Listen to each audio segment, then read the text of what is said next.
அன்பு நண்பர்கள் அனைவருக்கும் கடிகரின் அன்பான வணக்கம். நம்ம கடவுளர் சேனலில் இருந்து இப்போ நம்ம ப்ரோக்ராம் பண்ணிக்கிட்டு இருக்கோம். ஏன்னாங்க உலகெங்கும் இருக்கும் கடவுளர் தொலைக்காட்சி நேயர்கள் அனைவருக்கும் புத்தாண்டு நல்வாழ்த்துக்கள். நேயர்கள் அனைவருக்கும் கடிகரின் அன்பான வணக்கம். நான் திருப்பூர்லேருந்து அஷ்டமங்கல பிரசன்ன வித்தகர் கணியர் ஏஎன் ராஜ்சேகர் உங்கள்கிட்ட பேசுகிறேன். என்னை தொடர்ந்து சேலத்தைச் சேர்ந்த மல்லிகார்ஜுனன் அவர்கள் தொடர்ந்து எல்லா ராசிகளுக்கும் பேச இருக்காங்க. அவரை தொடர்ந்து சந்தானகிருஷ்ணன் பாரம்பரிய ஜோதிடர் சந்தானகிருஷ்ணன் அவர் பேச இருக்கிறாங்க. அதுக்கு அடுத்ததாக ராஜேஸ்வரி அவர்கள் பாரம்பரிய ஜோதிடர் திருமண கலஸ்தர பாவகத்தை பற்றி நல்லா ஆய்வு பண்ணவங்க. அவங்களும் உங்களுக்கு திருமணம் சார்ந்த விஷயங்கள்லாம் பேச இருக்காங்க. அதுக்கு அடுத்ததாக யாமினி அப்படின்றவங்க எண் கணிதத்தில் கிட்டத்தட்ட அவார்டு வாங்கியிருக்காங்க. லிங்க் அவார்டுக்கு அடுத்தது அவார்டு வாங்கி எண் கணிதத்தில் ரொம்ப ஒரு புகழ் பெற்றவங்க இந்த நிகழ்ச்சிக்கு வந்திருக்காங்க. எல்லாரும் சேர்ந்து மீனாட்சி செண்பகம் அம்மா தலைமையில் 4 ஜோதிடர்கள் பேசுகிறாங்க. அரசியல் ஜோதிடத்தில் கணிக்கக்கூடிய பெரிய வெற்றி பெற்ற தனபாலையா, விழுப்புரத்தை சேர்ந்த தனபாலையா அவர் சார்ந்த 4 பேர் பேசுகிறாங்க. இப்படி உங்களுக்கு கிட்டத்தட்ட ஒரு 12 ஜோதிடர்கள் உங்களுக்கு தமிழ் புத்தாண்டை தர இருக்கோம். இந்த தமிழ் புத்தாண்டில் முக்கியமான விசேஷம் என்ன அப்படின்னு சொல்லிட்டு அப்புறம் தமிழ் புத்தாண்டுக்குள்ளே போகலாம். உங்களுக்கு சிறப்பு தகவலோடு வந்திருக்கோம். இதில் எல்லாருக்கும் பொதுவான ஒரு சிறப்பு தகவல் ஒன்று இருக்குது. எப்படின்னு கேட்டிங்கன்னா, இந்த புத்தாண்டில் மட்டும்தான் எப்போதுமே இல்லாத ஒரு சிறப்பு விசேஷம் இருக்குது. என்ன விசேஷம் அப்படின்னு பார்த்தீங்கன்னா, எல்லா கிரகங்களும் பேச்சு ஆகிற புத்தாண்டு. குரு பேச்சு இருக்குது, சனி பேச்சு இருக்குது, ராகு கேது பேச்சு இருக்குது.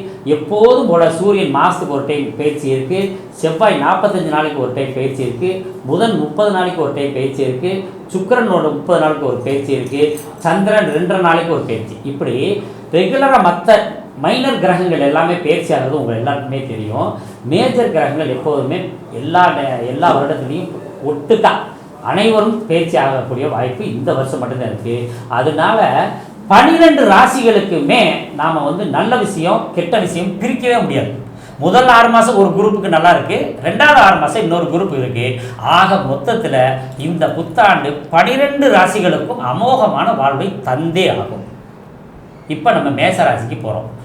கணவன் மனைவி பிரச்சனை தீர, பிரிந்தவர்கள் ஒன்று சேர, தகாத உறவில் இருந்து விடுபட, செய்வினையை செய்தவருக்கே திருப்பிவிட, எதிரிகள் உதிரிகளாக, வழக்கில் வெற்றி காண, வியாபாரத்தில் முன்னேற்றம் அடைய, பணம் பொன் பொருள் சேர 11 நாளில் உங்களது அனைத்து பிரச்சனைகளும் கேரள முறையில் பிரசன்னம் பார்த்து சரி செய்யப்படும்.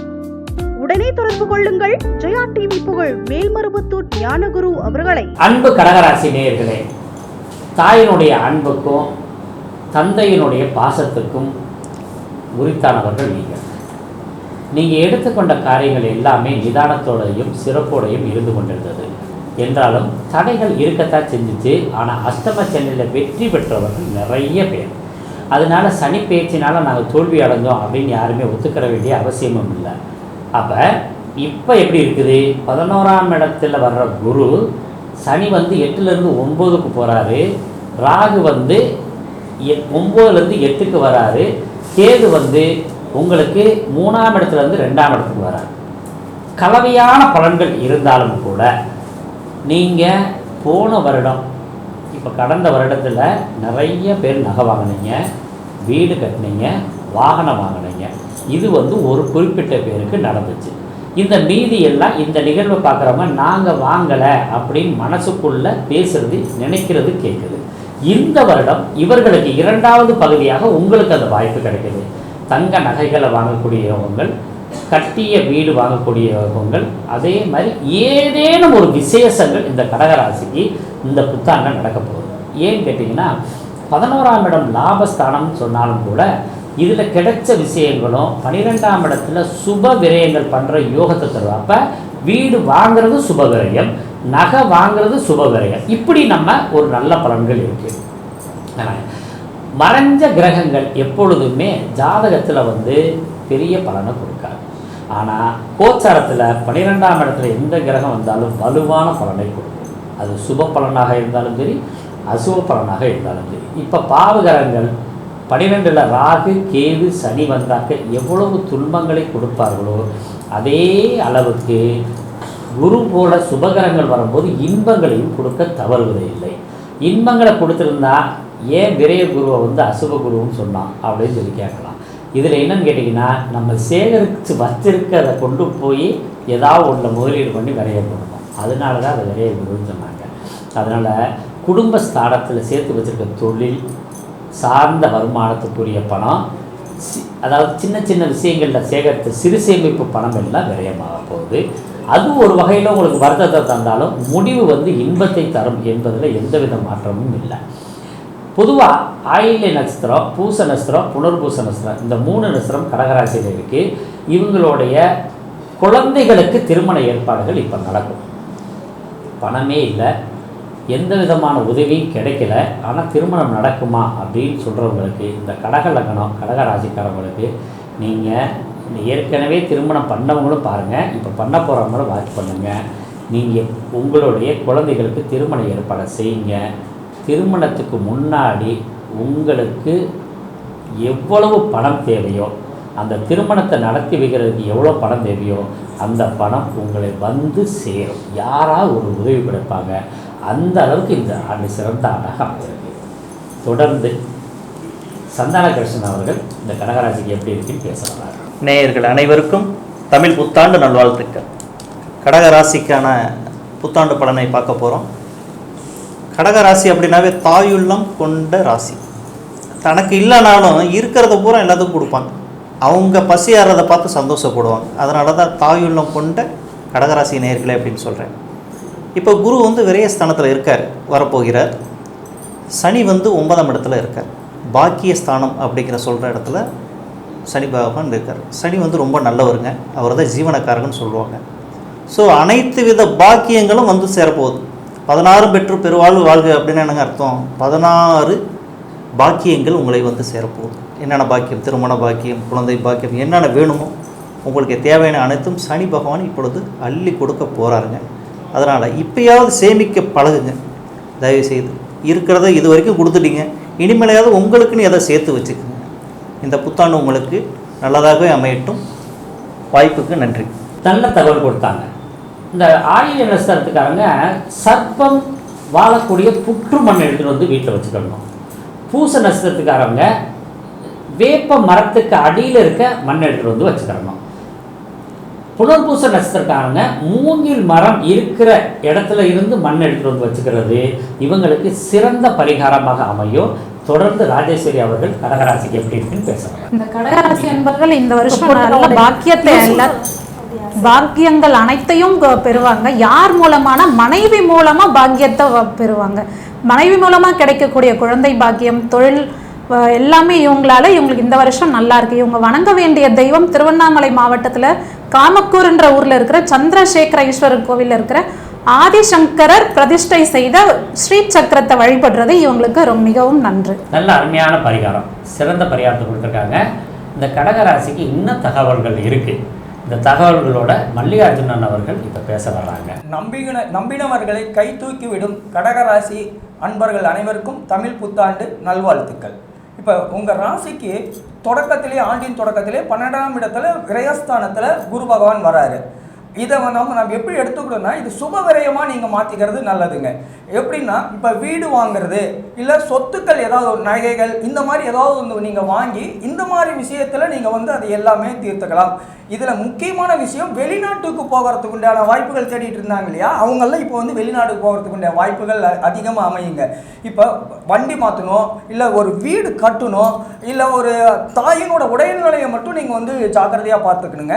ஆனால் உடல்நிலை சரியில்லாமல் இருந்தாங்க இல்லையா தாய், அவங்களுக்கு வந்து இப்போ உடல்நிலை சரியாகக்கூடிய வாய்ப்புகள் அதிகமாக இருக்கும். வீடு கட்டக்கூடிய வாய்ப்புகள் அதிகம். வண்டி, வீடு, மனை இந்த மாதிரி விஷயங்கள் எல்லாமே நன்றாகவே அமையும். இப்போ வேலை இல்லாமல் இருந்தாங்க பார்த்தீங்களா, அவங்களுக்கு எல்லாமே இப்போ வந்து வேலை கிடைக்கக்கூடிய வாய்ப்புகள் அதிகமாக இருக்கும். வழக்குகளில் வெற்றி பெறுவார்கள். இப்போ எப்பயோ போட்டு வச்சுருந்தாங்க பார்த்தீங்களா, இன்சூரன்ஸ் இல்லை எதுலையோ இன்வெஸ்ட் பண்ணி வச்சுருப்பாங்க. அதில் வந்து திடீர் அதிர்ஷ்டங்கள் மூலமாக இவங்களுக்கு அந்த மதிப்புகள் ஏறி சொத்துக்கள் சேரக்கூடிய வாய்ப்புகள் அதிகமாக இருக்கும். வழக்குகளில் வெற்றி பெறும். இந்த வருடம் உங்களுக்கு மேன்மையாக அமையும். இந்த கடகராசி அன்பர்கள் அனைவருக்கும் ரொம்ப சிறப்பான தகவல் தான் சொன்னாங்க. கடகராசிக்கு 3ஆம் இடத்துல இருந்த கேது பகவான் 2ஆம் இடத்துக்கு வராது. அப்போ 2ஆம் இடம் என்பது வாக்குஸ்தானம். அந்த வாக்கு ஸ்தானத்துக்கு தனஸ்தானத்துக்கு கேது வரும்போது கொடுத்த வாக்கை காப்பாற்ற முடியாது. அதனால யாருக்குமே வாக்கு கொடுக்காதீங்க. கைமாத்து வாங்குறேன் அப்படின்னு சொல்லி வாங்க வேணாம். கடனாக வாங்கிட்டா கூட தப்பு கிடையாது. ஏன்னு கேட்டிங்கன்னா கடன்னால ஒன்றும் பிரச்சனை வராது, கைமாத்து கட்டாயம் பிரச்சனையே தரும்.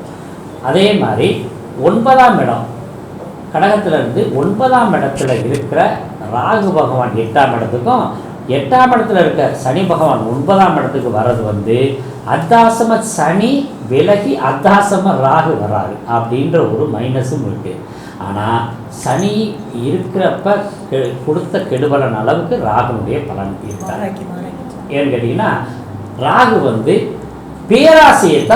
பேராசையை மட்டும்தான் கெடுதல் பண்ணுவார். பேராசைகள் பண்ணுறவங்கள மட்டும்தான் கொஞ்சம் கெடுக்கக்கூடிய சூழ்நிலைகள் இருக்கும். பொதுவாக இந்த பேராசை இல்லாமல் இந்த கடகராசி இருந்தால் எந்த நாளுமே நீங்கள் ஜெயிக்கக்கூடிய வாய்ப்பு இருக்குது. இதை தொடர்ந்து நம்ம எண்கணிதத்தில் கடகராசிக்கு எப்படி இருக்குது அப்படின்னு பார்க்கலாம். சங்கதிகளை சந்தோஷமாக பார்த்துக்கொள்ளும் கடகராசி நேயர்களே, கடகம்னாலே கூட பிறந்த சகோதரன் சகோதரி இவங்க எல்லாருமே சந்தோஷமா பார்த்துக்கிற ராசி பார்த்தீங்கன்னா கடகராசி தான். இவர் சந்திரன்றதுனால வாழ்க்கையில 2 பாதியா நம்ம பார்க்கணும். பிறப்புன்னு ஒன்று இருந்தால் இறப்புன்னு இருக்கு, இன்பம்னு இருந்தால் துன்பம் இருக்கு. ஸோ சமபாதியா இருக்கு. இப்படிப்பட்ட இந்த கடகராசி இந்த வருஷம் எப்படி இருக்குன்றத நம்ம சந்தோஷமா பார்ப்போம். நம்ம ஒரு உதாரணம் தான் நான் சொல்றேன். இதை ஒரு குழந்தை 12/8/1980 பிறக்குது. அப்போ பார்த்தீங்கன்னா முன்னாடி 3 பின்னாடி 2 வந்துடுறாரு. குருச்சந்திரன் அங்கே அமைகிறாரு. அப்போ அந்த குருச்சந்திரன் அமையும் போது அந்த குழந்தைக்கு கடக லக்னத்துல கடக ராசி புனர்பூஷம் நட்சத்திரமா இருக்கலாம், பூஷ நட்சத்திரமா இருக்கலாம். இந்த நட்சத்திரக்காரங்களுக்கு இந்த கடக லக்னத்துல இருந்தா எப்படியாப்பட்ட பெயர் வைக்கணும் பார்த்தீங்கன்னா, சூரியஸ்தானம் நல்லா இருந்தா அந்த கட்டத்துல 1ல பேர் வைக்கணும். அப்படி இல்லை அப்படின்னா 5லையும் 3லையும் பேர் வைப்பது சிறப்பு. அப்ப அந்த 5ல பேர் குழந்தைக்கு வைக்கும் போது ஒவ்வொரு எழுத்துக்களும் நம்ம பார்க்கணும். உதாரணம் பார்த்தீங்கன்னா அக்ஷய் வைக்கணும், AKSHAIY. அப்போ அந்த அக்ஷய்னும் போது 14 வந்துடுறாரு. 5 புதனுக்குரியவர் ஆட்சி பெறாரு. அது போக பார்த்தீங்கன்னா A 1 மேலோங்கி போவாரு. அந்த ஒய்ன்றதும் 1. அப்போ சூரியனை போல அவங்க வாழ்க்கை எப்படி இருக்குன்னா நல்லா மென்மேலும் அவங்களுக்கு வளர்ச்சியே கொடுத்துட்டு இருக்கும். அது போக அந்த பேர் உடையவங்க வீட்டில் எப்போ பார்த்தாலும் ஒரு ஆடோ மாடோ கோழியோ வளர்த்தா மென்மேலும் சிறப்படைவாங்க. அந்த புனர்பூஷ நட்சத்திரக்காரங்க வாய் விட்டு சிரிச்சா இன்னும் அந்த குடும்பத்துக்கு ரொம்ப நல்லது. பூஷ நட்சத்திரத்துல பிறந்து இருந்தாங்கன்னா அந்த புனர்பூஷ நட்சத்திரம் கடகராசிக்காரங்க பூச நட்சத்திரக்காரங்க முகத்தை பார்த்து ஒரு விஷயங்கள் செயல்படும் போது இன்னும் வளர்ச்சியை தரும். இந்த வருடம் வீடு கட்டாதவங்க வீடு கட்டுவாங்க. பிரச்சனை இருந்த எல்லாமே பிரச்சனை சரியாகி அந்த குடும்பமே குதூகலமா சந்தோஷமா வாழ்க்கைய வாழ்வாங்க. ஓலை குடிசையில இருந்தா கூட இந்த வாட்டி மாடியில மென்மேலும் வளர்ச்சி அடைவாங்க. நல்ல விஷயங்களை நல்ல காலத்துல நல்ல நேரத்துல சொன்னாங்க. நம் பேராசைகள் எது அப்படின்னு கேட்டிங்கன்னா, சொத்து வாங்கணுன்றது பேராசை இல்லைங்க, இன்னொருத்தர் சொத்தை அடையணுன்றது தான் பேராசை. அப்போ எது ஆசை எது பேராசை? அஷ்டமச்சனியில் உணர்த்திட்டார்.